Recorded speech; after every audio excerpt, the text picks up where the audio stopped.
Coming up on Look Today, well, Women's March in support of social justice took place in Glens Falls and all over our region. I've got details. Plus, a public forum on homelessness took place in Glens Falls. More on that coming up. And a vote will take place tomorrow in Glens Falls City School District. I've got those details. All ahead on Look Today.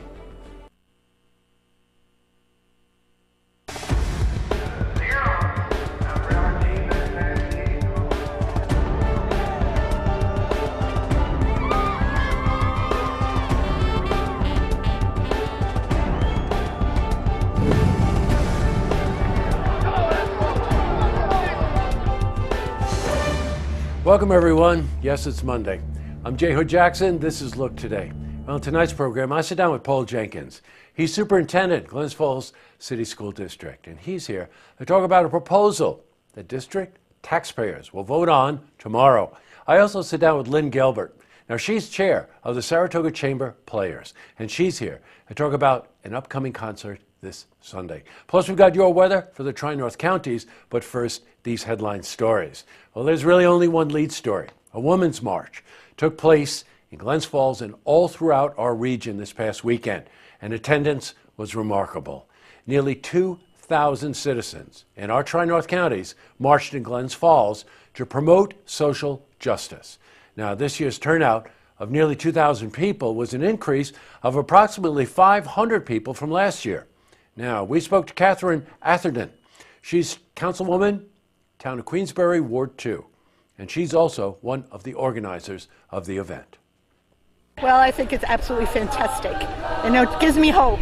It actually gives me so much hope, as does everything that's been happening lately, whether it's women being elected all across the country, whether it's the Me Too movement, the fact that in Emily's List they had 900 requests last year in 2016 to get involved in politics, and this year, in this past year, believe it or not, they've had 26,000 requests for help in running for office. Wow. Now, the march, as you know, is part of a national movement. We're close to 1 million people marching all over the country in support of women's rights, the fight against ignorance, and human rights violations.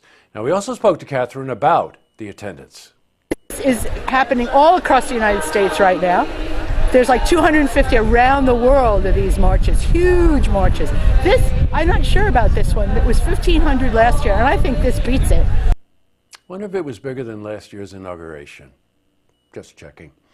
In other news, as we told you last week, a public forum on homelessness took place today at Crandall Library in Glens Falls, and we were there.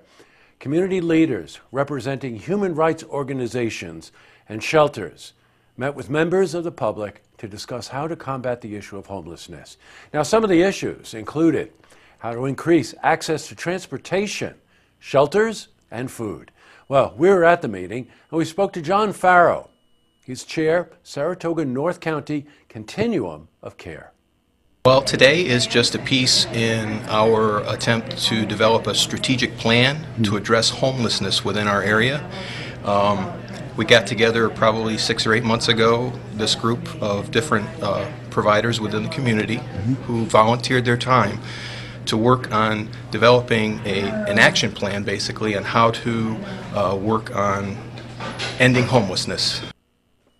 Switching from news to weather. Well, you guessed it, weather advisory for our Tri-North counties. You can expect ice and sleet starting today. It's going to continue into tomorrow, all the way up to tomorrow night, they say. Let's see how the week is shaping up. For a more detailed look at our weather, let's head to the Glens Falls Weather Center for a look at your first forecast. Thank you, Jesse. I'm meteorologist Clarence Ponster with your first look weather update. Let's take a look. We have this low pressure and cold front advancing towards the northeast, also along the stationary front boundary as well. So that means some messy weather for us during the overnight hours, as we'll fall to about 33 in Albany. So we could see a mixture of rain and freezing rain across the Capital District. Elsewhere, 32 Buffalo, upper 20s in Burlington, Vermont, 38 out in Boston, mid-30s across the southern part of the Capital District, mid-30s or so across the central and eastern portion of our viewing area. Glens Falls 33, the overnight low. Johnsburg 29, as we could see some rain expected, but don't don't rule out some freezing rain during those evening hours. East wind at 5 or so miles per hour. Kazia has 3/4 of an inch to about an inch of rain with highs in the mid to upper 40s. Walking out the door, temps will climb into basically the upper 20s to lower 30s. We also have during the day that southwest wind. Here it is, upper 30s showers expected. In your extended outlook, we'll see lower 30s for Wednesday. 20, the best we can do on Thursday with an overnight low of 9, 5 degrees with an afternoon high of 27 with sunshine. So definitely you're going to need those winter gear. Once again, we'll be back in the mid 40s or so with partial sunshine on Saturday, overnight low of 15. That was your weather update on First Look Weather. I'm meteorologist Clarence Ponser. Now I send it back to you, Jesse. Looks like Clarence's hairdo is evolving there, doesn't it? Back to the news. We told you last week, Glens Falls School District voters are getting ready to vote tomorrow. Now, the Glens Falls City School District is proposing that they purchase land adjacent to the existing school bus garage property. It's important.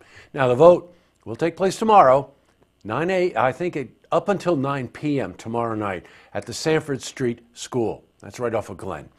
If the proposal passes, there will be no additional costs to the taxpayers, by the way. Now, we spoke to Superintendent of Glens Falls School District, Paul Jenkins. It's at Sanford Street School from noon to 9 p.m. So, it's a strange time for a school vote, so we understand that, and some people may not be used to it, but we are asking people to take a look at the information that we've sent home, take a look at the information on our website.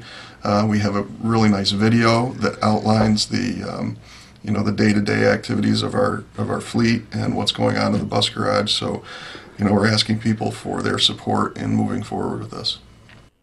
Now, later on in the program, I sit down with Paul for more in-depth talk about the need for purchasing this piece of property. I also sit down with Lynn Gelber. She's chair, Saratoga Chamber Players, and she's here to talk about an upcoming concert this Sunday. But first, if you see news happening, you want to share a story idea, how about join us for an interview? Then give us a call on the hotline. The number is 798-8000.